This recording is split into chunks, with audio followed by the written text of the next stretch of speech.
It started about 7 years ago, and I found myself in a very funny position that perhaps some people can relate to, is that I was working, I had a comfortable life, but I felt kind of dead inside, just creatively disconnected and very disturbed and at that, and felt quite ungrateful for that.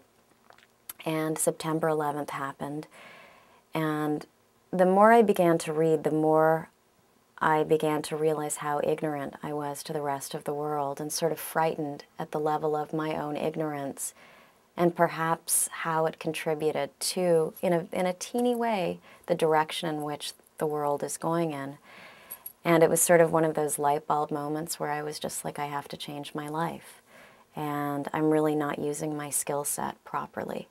And so I did a lot of research for about a year, came up with the idea for the book, put together this kind of mock book where I felt like, first of all, what I saw, especially after 9/11 and now actually, is when you read the news, especially the front page, you see explosions and rubble and bodies, but very rarely do you know about the life in between.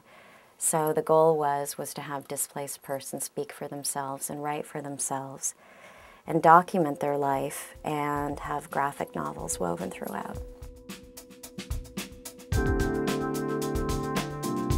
It's basically about voiceless persons all over the world, people who've lived in extremities, and basically the book's goal was to find these hidden, sort of elusive stories that popular media doesn't cover, like underage women in brothels speaking for themselves how they feel about their lower half, recently escaped child soldiers from Burma, you know, the family of a woman who was in Juarez who was found murdered in a field, a cotton field, a children's story about HIV/AIDS in Malawi.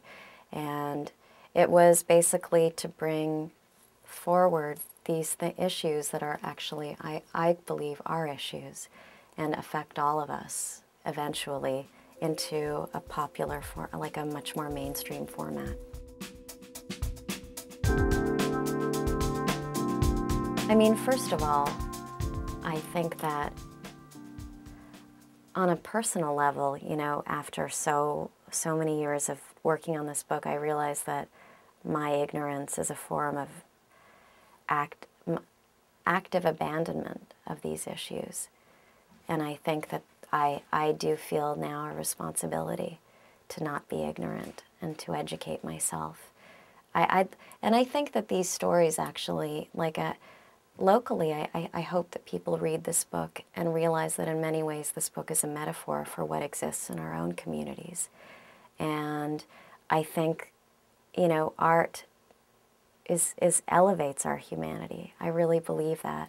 And I'd like to think that people can be inspired by what they see in this book and perhaps seek these stories out in their own community. Obviously, the book needs to get out there as a way of talking about what's going on in Burma, in Chechnya, in Malawi, and Juarez. In each country, and it's really outrageous what's going on. And I'm hoping for a grassroots movement to begin to move these stories and finally take some action to stop these things.